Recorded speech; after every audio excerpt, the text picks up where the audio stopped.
Hi,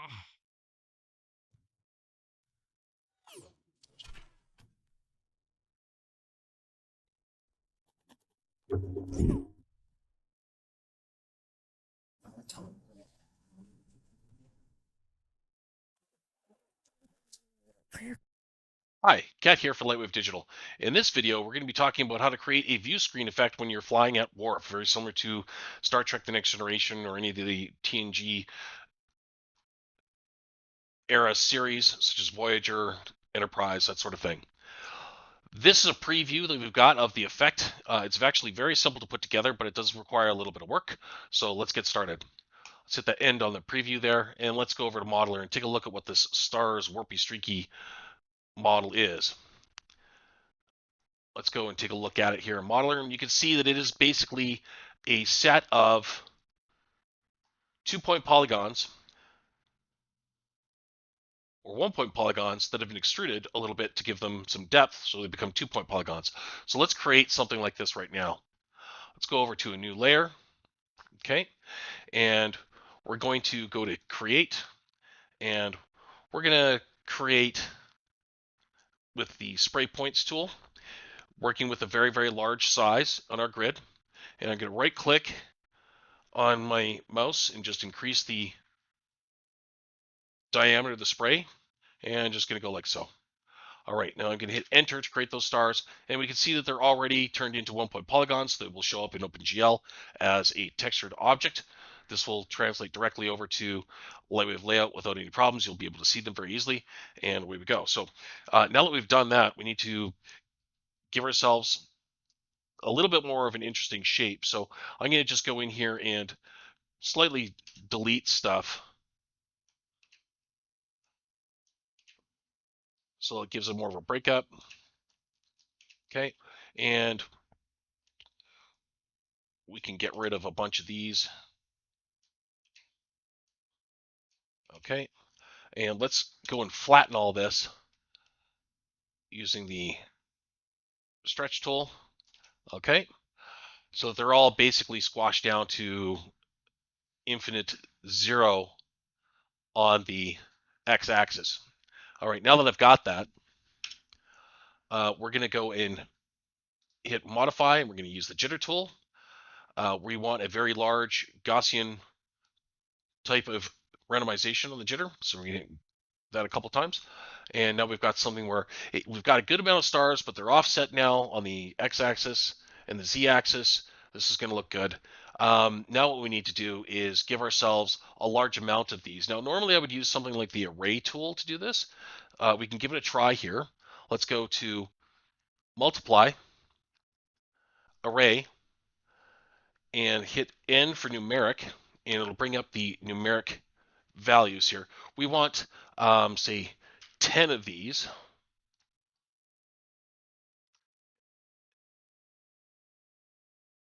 You can see we've got kind of like a spiral going now. We need to adjust this because we've got, from a previous test I was doing, a rotation on these, which doesn't really help us very much. So we need to change that a little bit and change our XYZ values. Let's just extrude the menu here a little bit. We'll add a little bit of variance, 0.5, 0.5, 0.5, maybe not on the x-axis. Let's go 0, 0. This will bend that out a little bit. Let's go and increase the distance on the Z to something much bigger. Let's go use the multiply button. Let's zoom out here so we can see what it's going to do. All right, so let's pop go 15,000 kilometers. And we can see that, or 15 kilometers. We can see we've got multiples of these now. Okay. So I think what we can do now is we can introduce a little bit of the banking on this.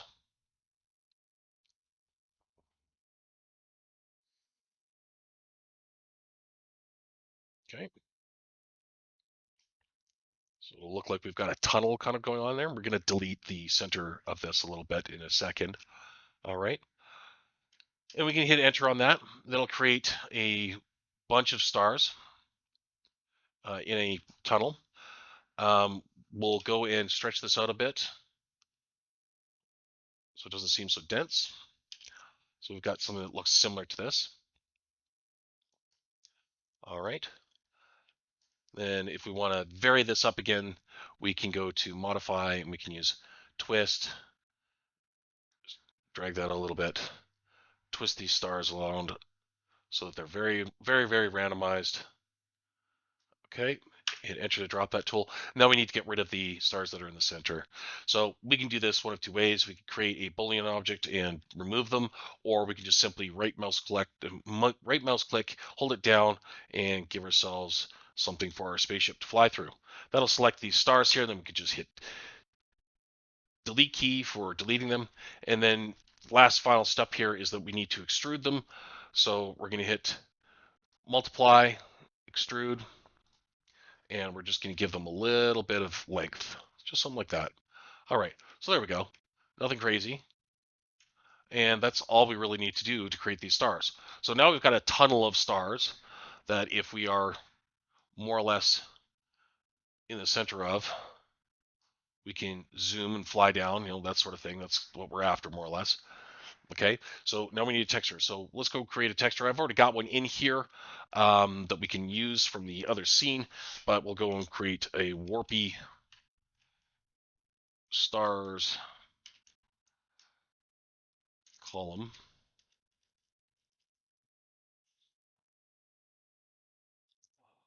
Right, don't need specular.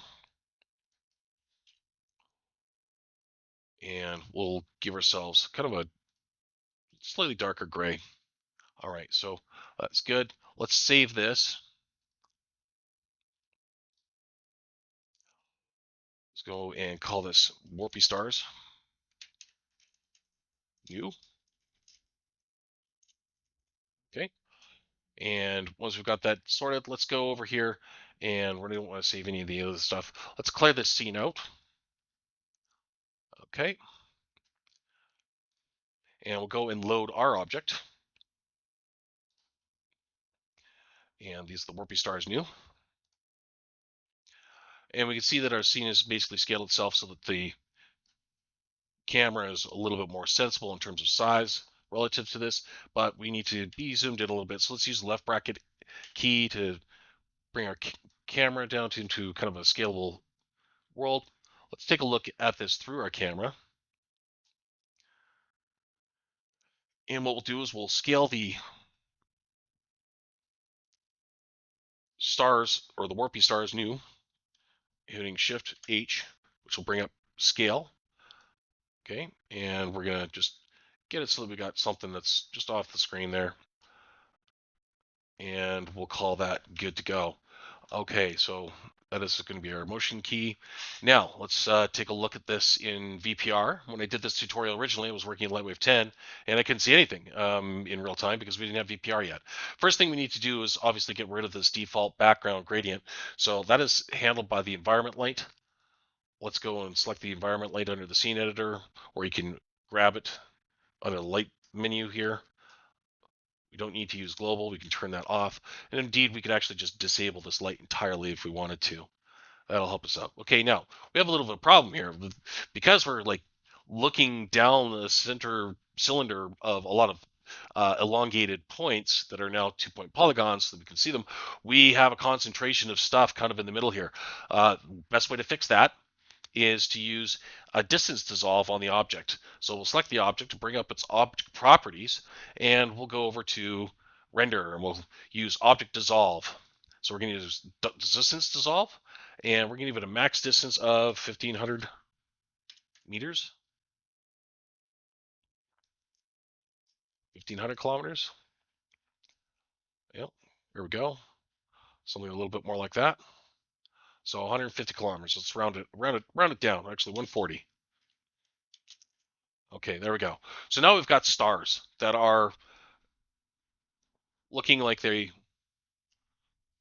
are streaking as we fly past camera, and they don't have that concentrated core in the center there. That's great, but they don't look like warp stars. Now, how do you get that to happen? Well, let's go into the texture editor, and we're going to change this shading material model to standard, and we're going to eliminate diffuse. We don't need that. Stars don't have any diffuse that can be picked up, and we're going to just basically turn those values off, and we're going to turn the luminosity up to 100%, kind of getting us back to where we were here. And now we need to texture them. So just using the T button, let's go and grab a texture that works for us. Now I'm going to use an image map that I created in the previous tutorial, and I'll explain why it works and why there's actually some science behind this if you choose to create your own gradient in another 3D program or in a paint program or even a compositing program like Fusion, which is where I did it. So let's go and load an image here, and we're going to load this spectrum. Okay, and the idea here is basically that once this is on here and it is textured on a certain axis and then scaled appropriately, you will get something that will warp based off of the spectrum, where it would be bluer in the front and redder in the back, because that's the way that the light would shift. If you could actually see warp speed, this is kind of how it would work. Now, this gets a little tricky because obviously this thing is massive and huge, so we need to scale this so that it's not going through the spectrum steps and repeating so often. So we need to increase this by a lot. Let's go 2,500 meters or 25 kilometers. Let's keep going here. Should we hit automatic sizing for a second? And then just go 1, 1, 1. And let's increase this. Let's go 50 kilometers. It's going to work better on one of these other axes. No. Let's stretch this out a little bit. Let's go 150. No, that's a little bit much. Nope. Let's go 1,000 kilometers. 500 kilometers. It's a little bit better. Okay. Now, we want this to change over time based off of where we're flying, right? So right now we don't have any movement. So let's take our camera and animate it so that we've got some movement for this camera. Okay. Let's take the z-axis. So right now it's at minus 25. Let's just copy this value. Let's go to the end of this timeline here, and we'll paste this value back in, but we're going to change the math of this. So instead of negative, we're going to go plus 25. So there we go. And we'll see that we can get a effect of these things moving. Now, we might want to use a reference object to control that gradient. We could also have the object move and use world coordinates. That's another solution to this. So we'll do that. World coordinates, okay? Let's take the object, hit T for transform, and let's punch that value in, which is the negative value. Hit the keyframe, and now we'll see that the color of these stars shifts based off of world coordinates. And we might be able to reduce the scale of this now. So let's go 25 kilometers. There we go. That's a little bit better. Scrub through the timeline here and see how things are looking. That gets a little bit squashy. So let's drop this down. Let's go 15 kilometers. Get a little bit more of the gradient in there. Let's go 10.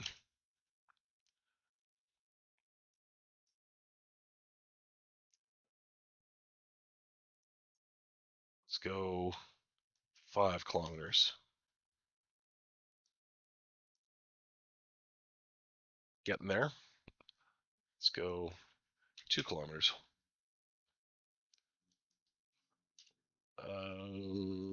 Let's go 1,500 meters. It's feeling a little bit better. 1, Nope, it's a little bit much.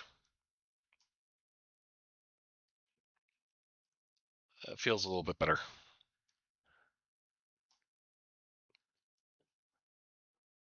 So now we can see that there's multiple streaks inside of here, but they're kind of small. So we need to tell Lightwave to adjust how these are rendering. So let's go back to the object properties, and we're going to go over to appearance. Pardon me.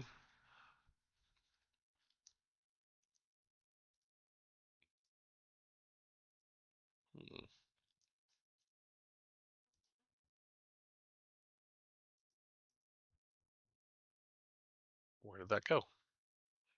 Oh, under edges, pardon me. Things have moved around since I was looking at the other tutorial. There we go. All right, so we need particle line thickness. We need to increase this to probably 2, and this will help thicken these things up.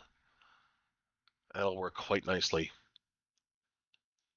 This, of course, is highly dependent on the resolution that you're going to be rendering at. You may find that this is too small if you're rendering extremely high resolutions. Now, to help this out a little bit, we're going to add another surface property. So let's bring over our surface editor. And let's go into the luminosity channel and add a gradient. So there's the gradient editor for that. Drag this off to the side or close it. All right, so we need a gradient, and we're going to use distance to camera. And we're going to go, say, 500 meters. Make sure that keyframe is way out there. Okay, so closer, brighter, further away, darker.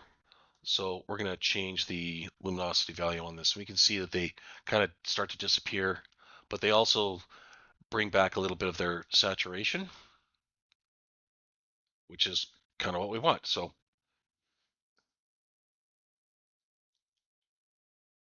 that works quite well.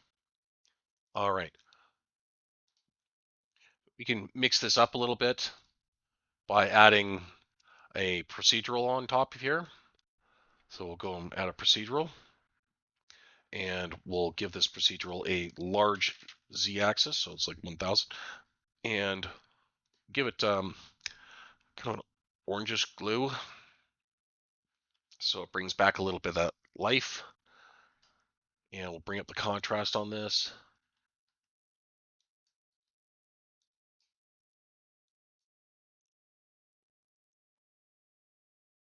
Let's go additive.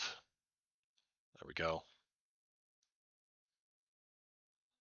And now we've got warp stars. Very, very simple effect. Works very well. Add a bit of motion blur onto this. So our particles, when they're rendering, they do streak a little bit. So we need to have at least minimum samples of 2. Let's go 4 and 4. And we can see when the camera is moving down, when we enable motion blur, these will streak. So let's do a quick F9 render here. And you'll see that they no longer seem very squared off at their tips. And you have something that looks a little bit more like a warp star field effect. Several variants of this, of course, will provide different effects. If you had your camera on the outside of a ship and it was traveling through at warp speed, let's just rotate here, and let's take that rotation and we'll punch it in as a value down here as well. So we're off to the side. So if your ship was somewhere here in the scene, you could very easily emulate that look. And of course, whatever stars you want to put in the background, very large star ball, something similar to that. Let's go and load that in. I've already got one prepped, so we'll call this stars. And these would obviously be moving along, but at a slower pace, obviously, because they're very, very far away. That sort of thing would help out just fantastically. We could probably move these on the z-axis Let's move these minus 50 meters. Okay. And you can get a nice warp field effect. All right, that concludes our tutorial here. There is more in the Back to the Basics series, including the tools that we just touched on to create that star column and more. So make sure you check those out, and we'll be back in the next video.